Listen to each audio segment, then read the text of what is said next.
function omega tx, which has the homogeneous condition in this way, so that from my substitution I have utx is MC1 plus omega tx. Also, omega t0 is 0, and omega tl. Is that omega or W? I called it omega, Okay. maybe W in textbook. And you can write, well, if you take the gradient of that function d by dx, you will get v1 plus w. If you substitute in your action, then the only difference is. Yeah, he just talked about it right after Okay, this. okay. And then he defines a function from rk to r, which is given as. Why didn't you write an arrow? You put that line, and that's not, first time you did it, I thought you always do this, so you should write an arrow, okay. So for Vux is equal to F1 plus Doubling. this. And then we can see this from this relationship there. And now the PDE, if I put this into the equation that I got here,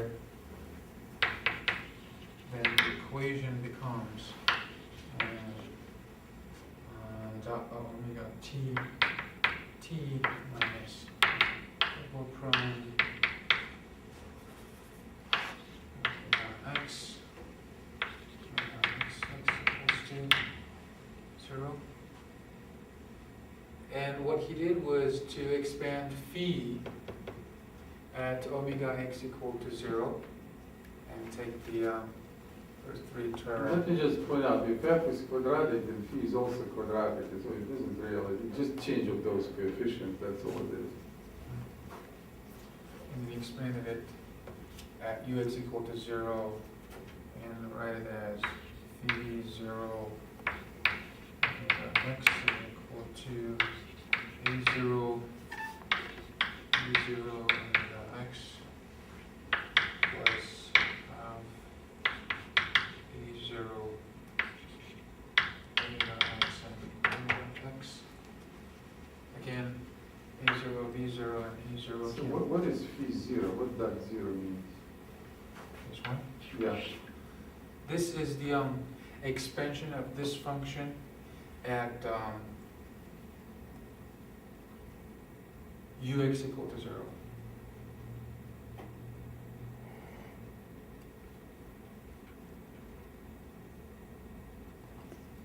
Well, this function phi now depends on w, right? What do you mean you expand it in terms of u? It's a function of wx. Actually, he used just y here, but I thought that, well, he's y. No, phi is a function of w. Y is w now. It's not u. It's the w. Because we really have this relationship. Well, so you had u, then you go to w, so that w is a better variable because it satisfies homogeneous boundary conditions. So why do you want to go back to u? I define it in this way, and then expand this at omega x equal to 0, or wx equal to 0. Well, right, but then you just get this without phi 0. What that phi 0 means, I don't understand. You get this for the whole function phi, not for phi 0. Can I look at the copy, please? What that phi 0 is.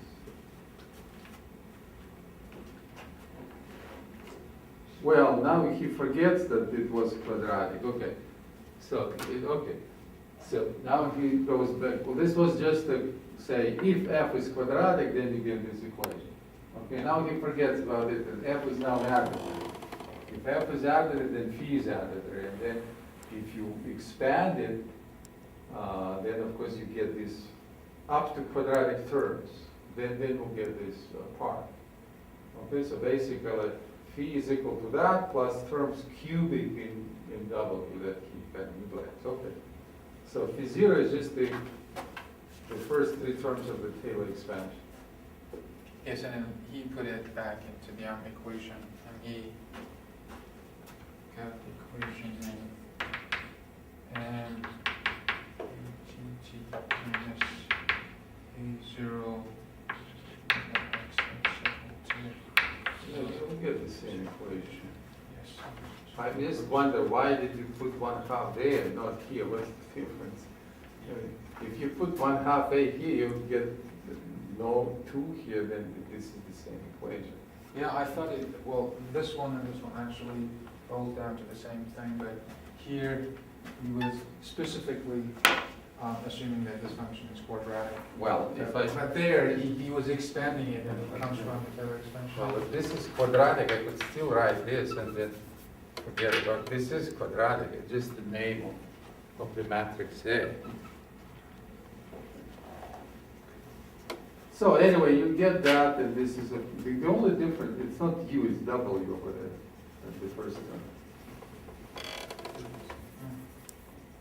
So you get this wave equation, and the only difference between these two cases is that over there you had 0 conditions at the boundary points, and here you have not.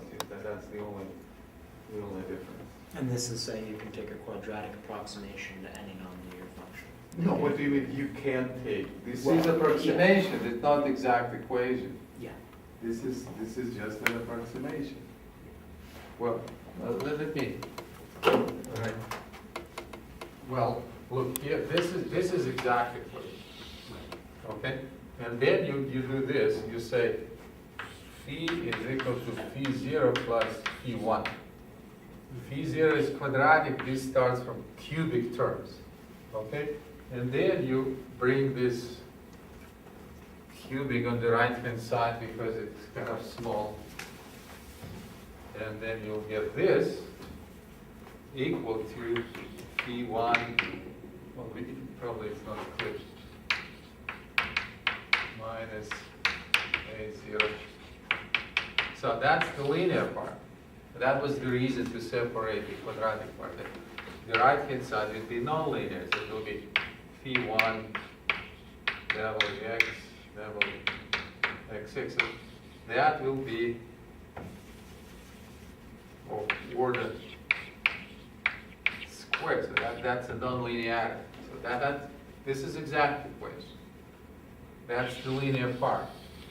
Okay, and if you have, let's say, phi is like omega squared plus some lambda omega cubed plus blah blah blah. So then this will have that lambda coefficient here, which is kind of the source of the strength of nonlinearity.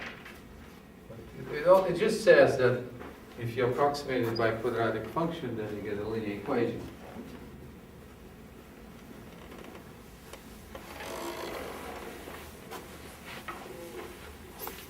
Well, why can you do that? Well, if W is 0 at the endpoints, it's kind of small at the endpoints, but if it's getting big, of course you cannot do that.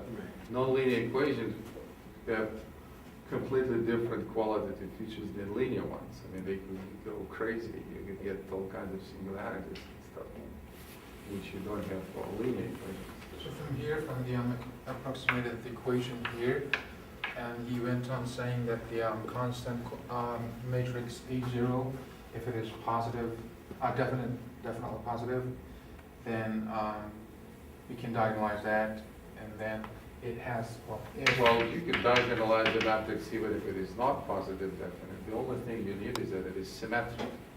If this is a real symmetric matrix, then you can diagonalize that. Just for positive, you'll have oscillating solutions, and for negative, you'll get completely different solutions. Well, that's a linear algebra. Everybody had linear algebra? But anyway, if it is positive and symmetric, and of course it is symmetric by definition, because that's well, this matrix A, you see, it's ux, it is symmetric, so that's why it's always diagonalizable, even if it is not positive. Yeah, that's it, he says, if it is symmetric, and, well, and that's why in the textbook he did not mention that A is being positive, symmetric, because you can see that from. Yeah, it's automatic. So if it's positive, definitely you can diagonalize that, and then you can construct a solution of it, and then he went on saying that, as a special case of the condition that A0 is positive definite, we have. Well, let me mention, well, I'm interrupting you so many times, but I hope this is to make a point. This, remember what it is. This is a potential energy. Okay? This being positive means the potential energy is bounded from below. But for large, this is kind of stresses. Okay, so for large, this will be bounded. It's kind of parabola in high-dimensional space. It's bounded from below, so the potential energy is bounded. If you have negative, or if there is at least one negative eigenvalue, then the potential energy is unbounded from below. That means that the system will break. I mean, it will just go along that stuff, and there is no end to it. It will not vibrate. It will just break, because instead of vibrating solution, we'll get exponentially large solution, and that string will just go to infinity, and it just breaks. Okay? It will get singularity.